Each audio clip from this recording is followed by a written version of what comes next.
Hey guys, welcome to another episode of The Tea with Nicque. Today I'm drinking chai tea because summer is basically over and I'm just gonna launch right into that. Right into my sweaters and my high boots and my pumpkin spice bullshit because why not? Thank God it's still warm enough in New York for me to wear a tank top. So that's nice. Today I want to talk about something that I've wanted to talk about for a very long time.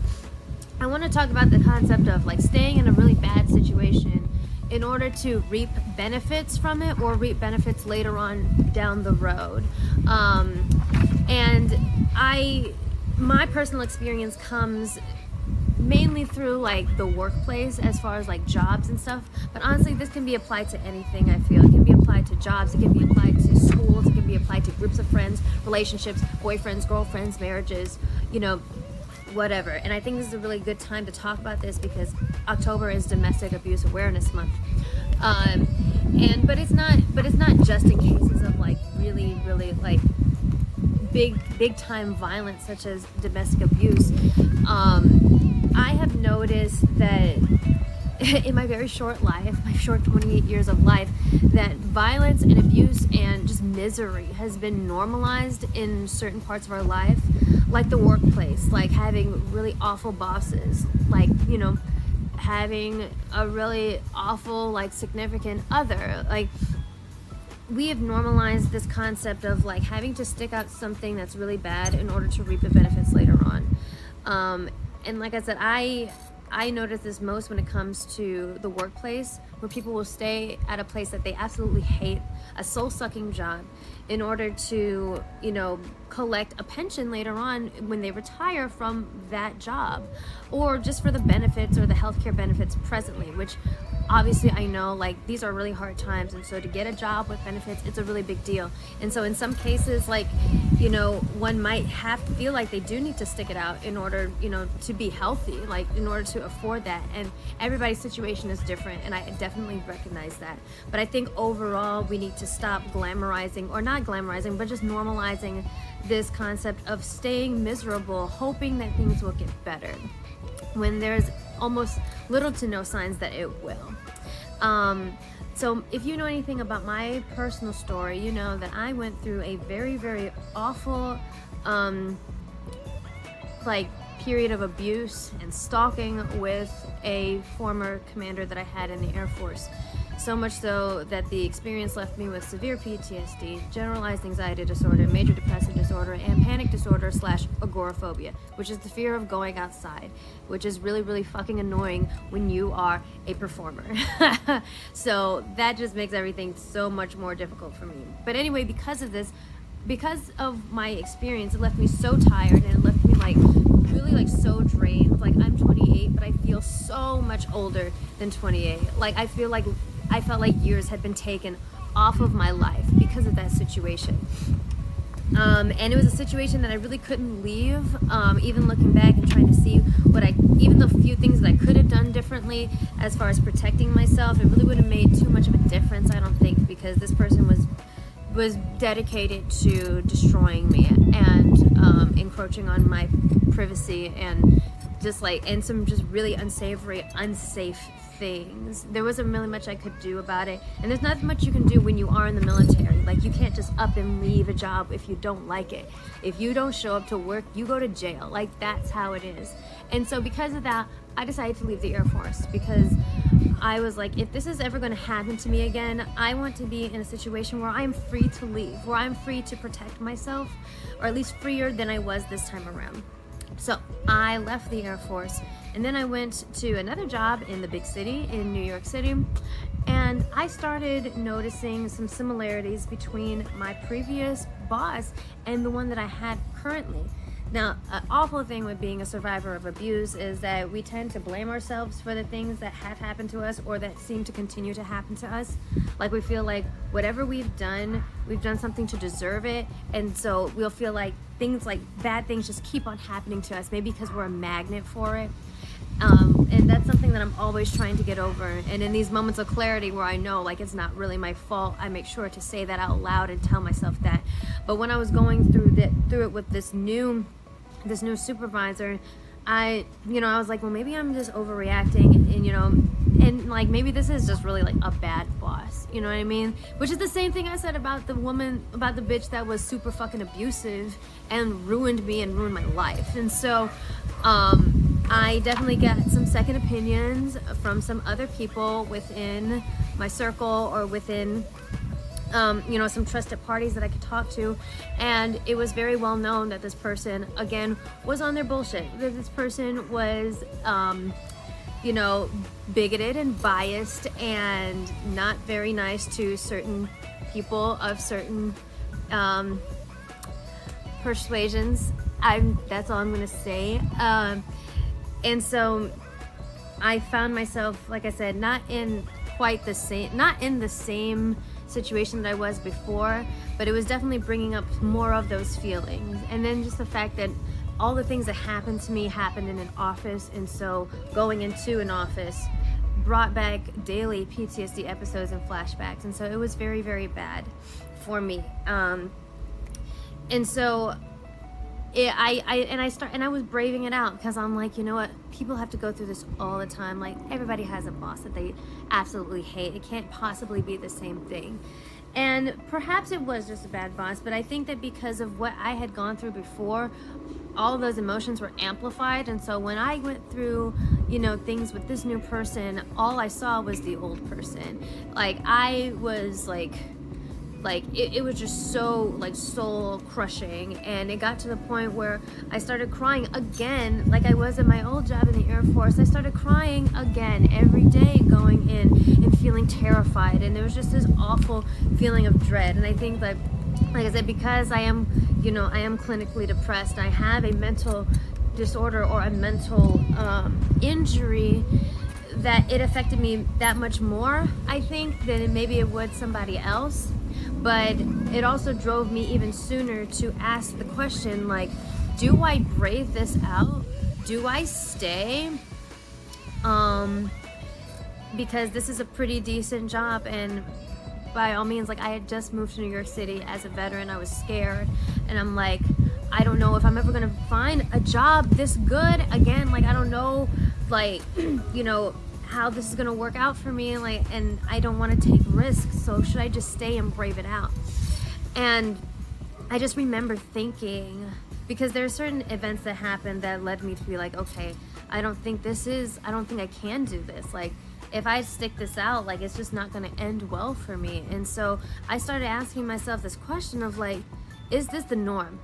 Like, is this the norm for everybody? Must we suffer? Must I suffer day in and day out and feel like denigrated and feel dehumanized and feel disrespected on a daily basis because this is just a norm for people like me, for people that look like me, maybe even? Like, do I have to keep on going through this? And I know I had coworkers that are like, they agreed that it was a bad situation and this was like not a great person to work with, but at the same time they're like, but I want to stick it out for, you know, for retirement, for the pension, you know, just a few more years and I get my pension.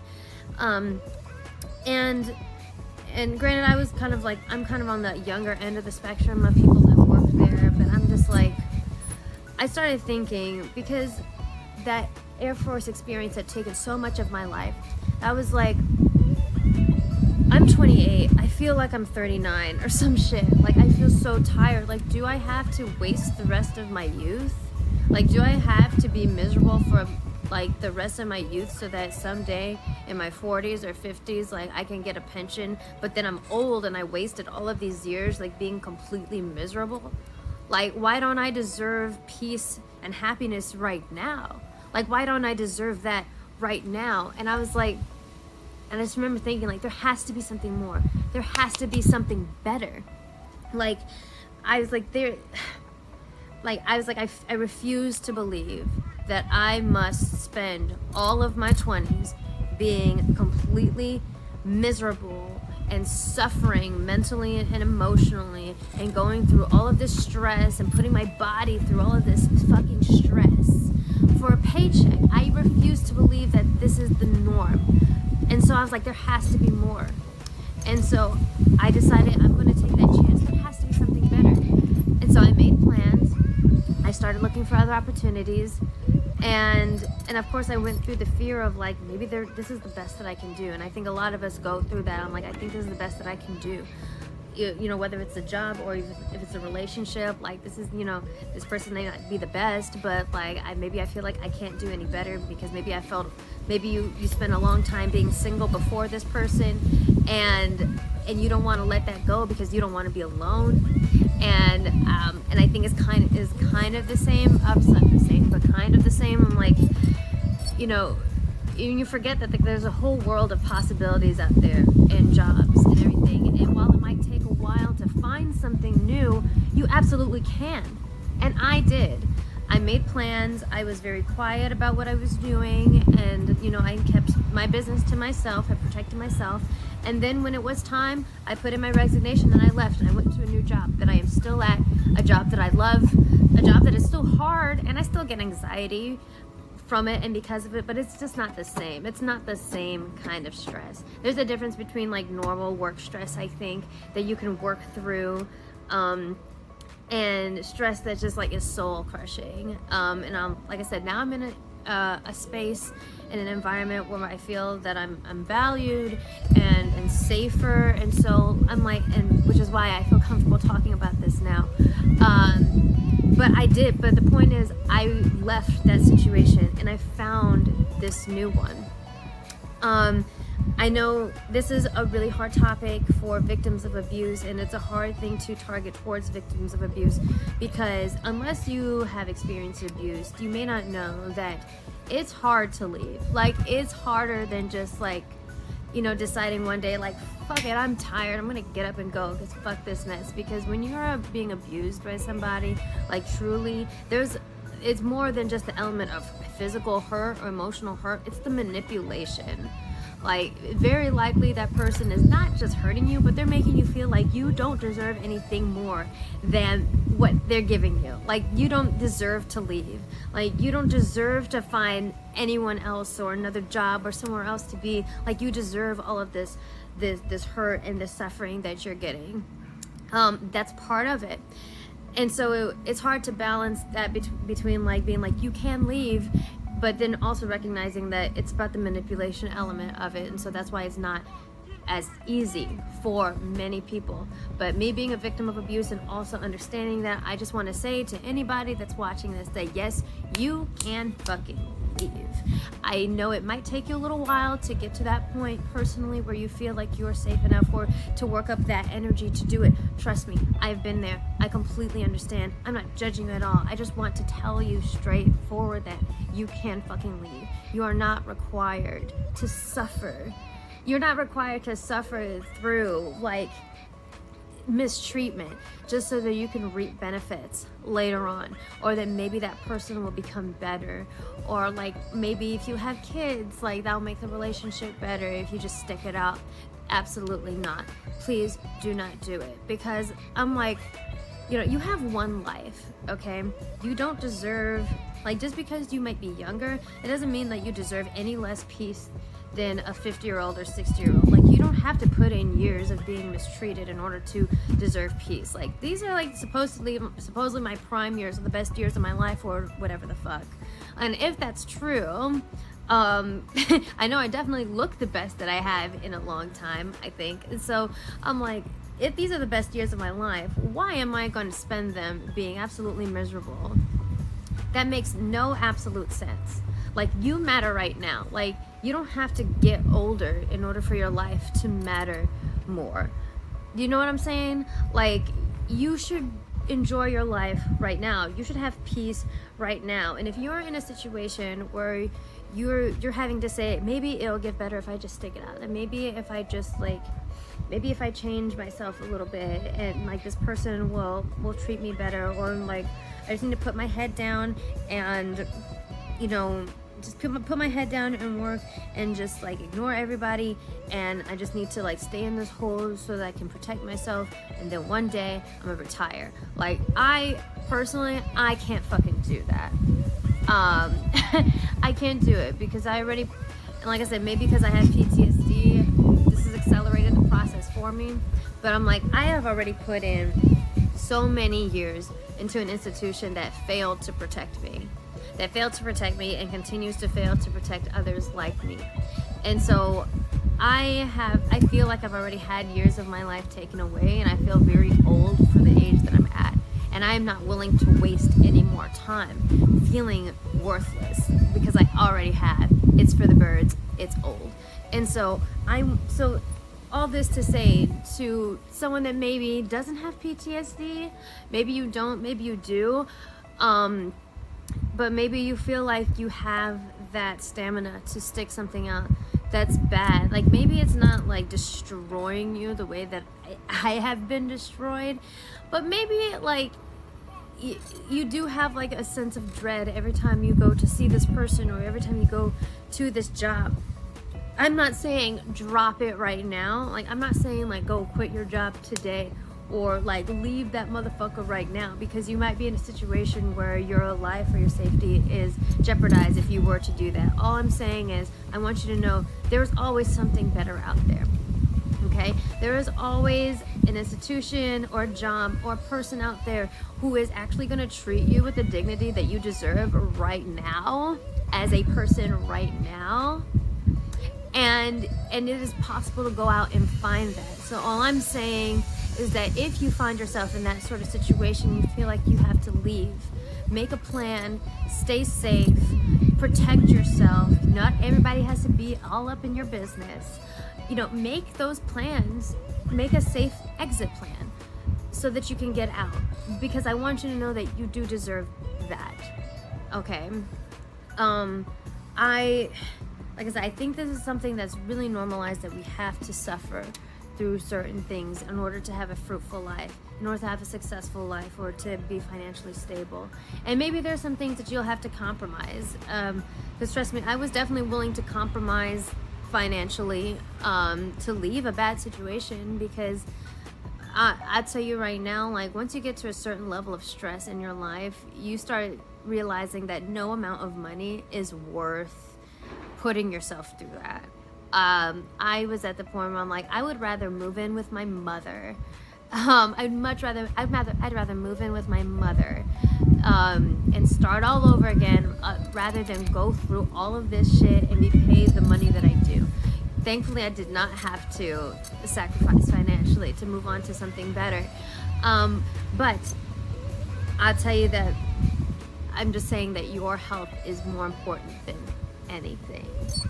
So I guess in closing, I just want to say that, like, you know, this notion that, you know, we have to sacrifice the best years of our life, and even if you're not my age, like, even if you're older, I still feel like this applies. Like, you deserve to have a fruitful and peaceful life. Like, everybody deserves that basic right, like, to be able to wake up, go to a job that they know, as long as they do their best, they're going to be treated fairly and fine, and then come back to a home in which they are safe. Like, that's what everybody deserves. That everybody deserves to be with somebody that makes them feel safe, that makes them feel happy.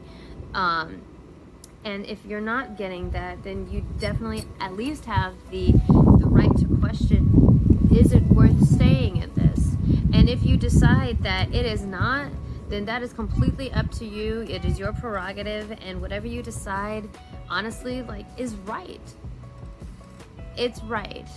And so, like I said, keep your financial well-being in mind and your safety. Make an exit plan, and, you know, to make sure that your life isn't completely uprooted. But I just want you to know, you don't have to stick it out. You don't have to pay in to the good old boy system. You don't have to, you know, pay in currency of like dignity in order to gain something else later on. There is something else out there. Like I said, I remember being like, I really wanted to believe that I can see something wrong with my life. I can be being treated very badly, and I can choose to get up and go and find something else and to leave that behind. And then I did, and I really prayed on it because I was like, I really need to believe that this is possible, and now I know that it is. And I just want to spread that message to anyone else who is out there that feels like they can't do any better than what they're doing right now. I just want you to know that there's always a way. It may not be straightforward, and you might have to make some compromises, but when it comes to your mental health and it comes to your emotional stability, it is well within your right to choose to leave any person, any situation for your own good. And they might try to make you feel guilty for it, but just like they will replace you really, really fucking quick. Like if you were to drop dead, especially for your job, like if you were to drop dead at your job right now, like they might mourn you performatively for like a week, and then they find somebody else to fill your spot. Like, you don't owe them anything at all. All you owe them is the work that the work that you do, and then they owe you a paycheck. Like that's literally it. But if you feel like it is not a good place for you to be, for your soul, then you have all the right to leave. That's all I want to say. So yeah, really want to talk about that. I'm glad I was able to get that out. Thank you so much for watching. If you liked this, please like the video, please subscribe to my channel. If there's anything else that you want me to talk about, please let me know down in the comments, or DM me, or tweet me, or whatever. So yeah, so thanks guys, this has been Tea with Nicque, and I'll see you next time.